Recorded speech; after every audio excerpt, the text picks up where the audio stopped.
Hello, my name's Gina Farmer and I'm a physiotherapist, and I'd like to talk to you today about breathing and how we can keep our lungs healthy, especially during this difficult time with COVID-19. The first thing I'd like to talk about is how big our lungs are, because it's really important to remember that they come all the way to the top of our shoulders and go all the way down to the bottom of our rib cage. So they're big things. They're also made of spongy type material, and you might have heard this on the news by some of the consultants and doctors.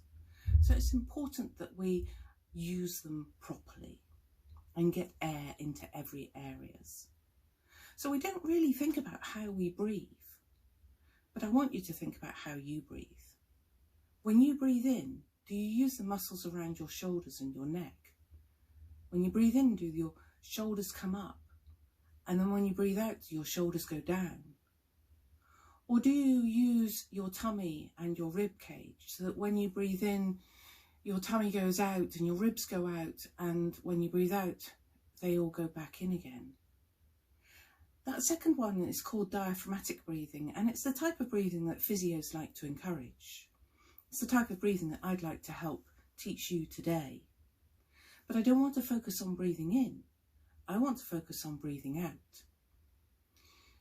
So, learning how to change how you breathe can sometimes feel like, gosh, how am I going to do this? But it doesn't have to be difficult.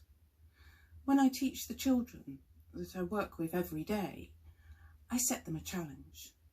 I ask them, so how far can you count on one breath? Now, I don't want you to start off with a great big enormous breath, because we don't start our conversations by taking an enormous breath before we get going. We don't go, oh, hello, how are you? Because that's cheating and it's not normal. So here's how I want you to do it. You just do a normal breath and you count. 1, 2, 3, 4, 5, 6, 7, 8, 9, 10, 11, 12, 13, 14, 15, 16, 17, 18, 19, 20, and you keep on counting until you can't count anymore and your voice goes a little bit squeaky. And you will have felt that by the time your voice is getting squeaky, your ribs will have been squashing in and your tummy might be pulling in as well. And that's really good, because that means that you will be wringing out that bottom part of your lung tissue, which means that when you take a breath back in again, the nice fresh air will come in to oxygenate your blood, keeping your system nice and healthy. Now, I like to ask the children to do this 3 times. And you might find that by the time you've done it 3 times, you're either yawning or you're coughing.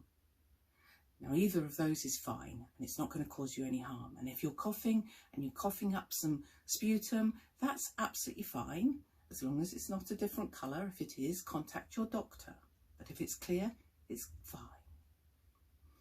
So, the other thing I would like you to do, if you can, is do it 3 times a day.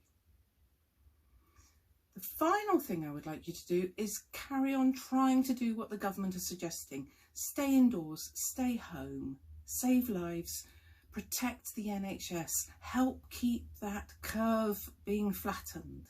It's really important so that our hospitals can help look after the people that are poorly.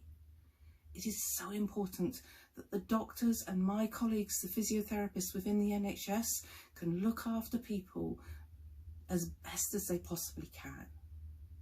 In the meantime, everybody look after yourselves. Keep your lungs healthy. Do this exercise if you can. Have fun, smile, laugh if you can. It's important. Laughing is one of the best exercises we can give our lungs. If you've got any questions about what I've said today, then please feel free to contact me or find me on my Facebook page, which is at Physio for Kids Emsworth. If I can't answer your questions, then I'll make sure that I can put you in touch with somebody who can. Thank you for listening. And if you'd like to share this, please do.